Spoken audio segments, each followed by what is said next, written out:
So in recent weeks, folks, we have been rocked by the tragic loss of some individuals to death by suicide.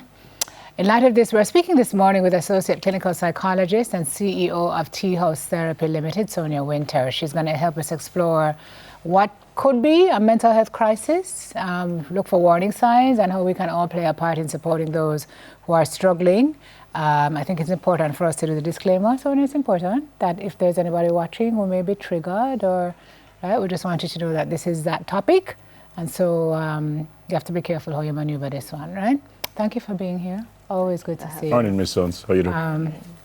So you're stressed by this topic. Tell me what's going on in your mind when you think about this. Well, there's a lot that people are dealing with right now, you know, and our young people in particular, you know, social issues, emotional issues, relationship, academic, issues, bullying, and, you know, when these events collide in our lives with an inability to cope well and lack of support, and for many people who become victims of death by suicide, it seems like to them in the moment like an escape from what feels like unbearable pain, you know.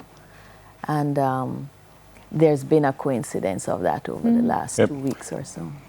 I'm going to ask you a strange question, because things happen and you get upset, you want to fight, you stop chat to Simone. Why would someone kill themselves?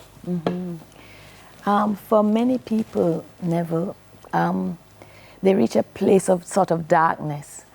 And there's something that's very distressing about isolation as well. So you feel like there's no one that can understand what you're going through, and there's no one that can help you, and you cannot help yourself.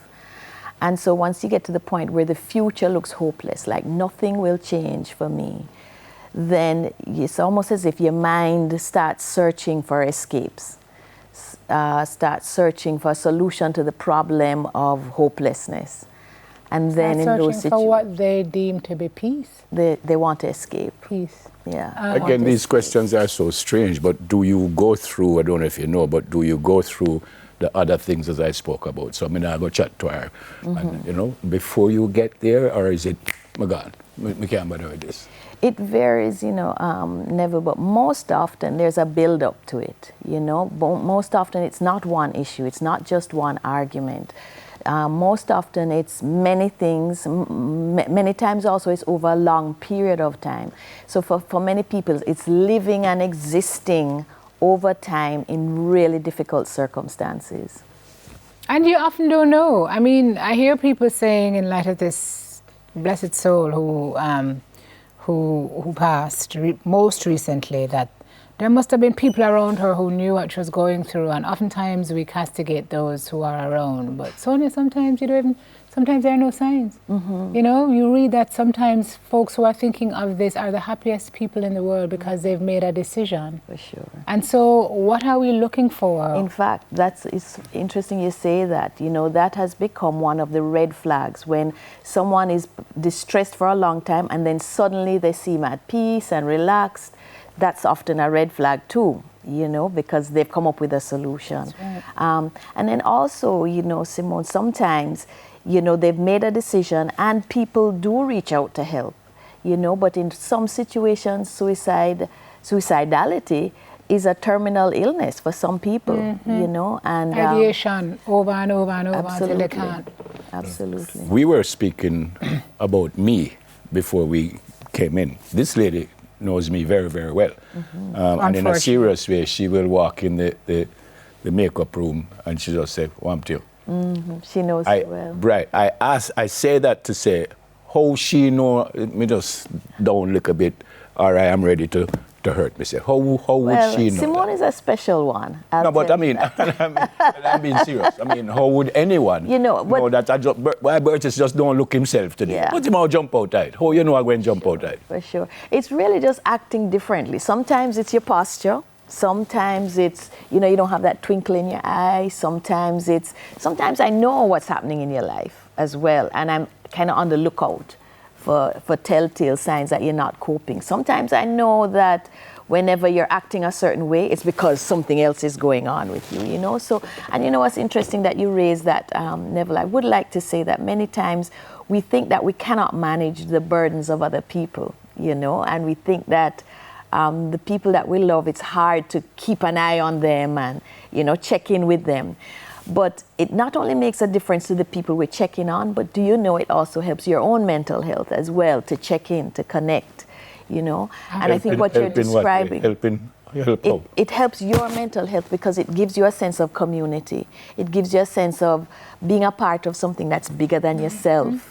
It gives you a sense of connection, you know. And it's when all of those experiences are ruptured, it's when I don't feel connected to anyone, it's when I feel I have no meaning, no purpose for anyone else, that I can become susceptible to depression, and the cycle goes on. I've heard two theories in the last couple of weeks. One, somebody said to me, you know, I'm surprised that this is happening so much more with our young men, because men used to just be able to hold it, which I found to be interesting. But two, the shift that you speak of with regard to the younger folks, what is that about, Sonia? Is that social media? What is it? Well, social media does have an important part to play from 2 points of view, you know. A lot of times, number one, it can inadvertently or unexpectedly contribute to the sense of isolation, okay? Because when you see a group succeeding or your peers living a wonderful life and you're not, that contributes to a sense of isolation. So that comparison factor, which all human beings experience, you know, can contribute to that same sense of disconnection that I was speaking about. But also, it exposes them to material that can be harmful to them as well, you know. Other suicide groups, people who are talking about it, them actually seeing people harming themselves online, that information is easily accessible, you know, and so that can be contributors as well to suicide in their case, you know, which is, that is with the advent of social media. I know people are different, but is there a common sign here that you can just still say, you know, make we watch this person because for sure. Don't look so. Well, for young people in school and so on, you know, withdrawal, you know, no longer interested in things they used to enjoy, moodiness, irritability, anger, sadness, not wanting to go to school, coming up with creative ways of just not wanting to go to school, lost items, so, you know, they have things and they lost something, you know. What do you mean? What do you mean by that? So a lot of times bullying results in the bully taking away the possessions of the victim. And you know, they'll make up a story at home for what has happened to their things, you know. So let me ask you also, there's a notion that the people who really want to do this won't say it out loud, because those who want to do it will do it in silence. Another notion that if they do say it out loud, they're saying so because they want help. Will somebody say, the person who says, I feel like I want to kill myself, somebody will say, them don't mean it, man. Them saying it out loud because them just want attention, them want help. There are people who will say it. But you know, Simone, here's how I'd like people to think about it, right? Even if I'm only doing it to gain attention, that is still maladaptive. Okay? If I'm saying this in order to get your attention, that's not okay. I still need help. So it's not as if pay attention to one group and not to the other. You know, it's very important that once a person is thinking that enough to say it, please just double check.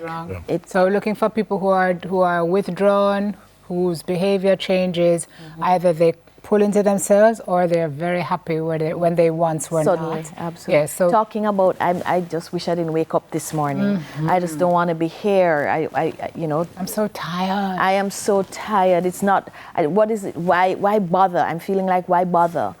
Those sort of statements. Final question from me.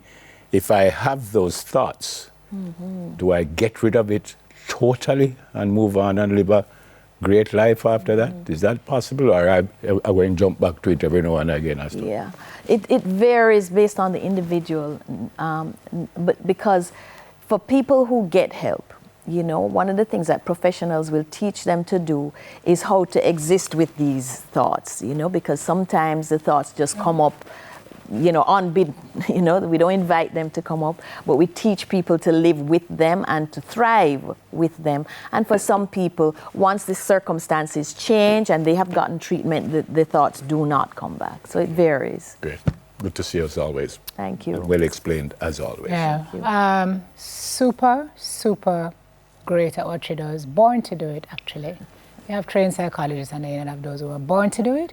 Guys, if you are having a challenge, and she has a great team of psychologists with her, associate clinical psychologist and CEO. T-House Therapy is the name of the company. Can find you here in socials, yes. Sonia? Yes. T-House Therapy, so you can call and make your appointment. Or there is a Ministry of Health and Wellness suicide prevention hotline. It's 888, there's it on your screen, New Life, 639-5433. UNICEF also has a chat line, You Matter. You can, capital U dash matter. You can try You Matter as well. But there is help and there is hope. And I think that's what we want people to know this morning. You don't have to suffer alone. You don't have to hurt alone. There is help. After the break, caring for the caregiver. Soon come.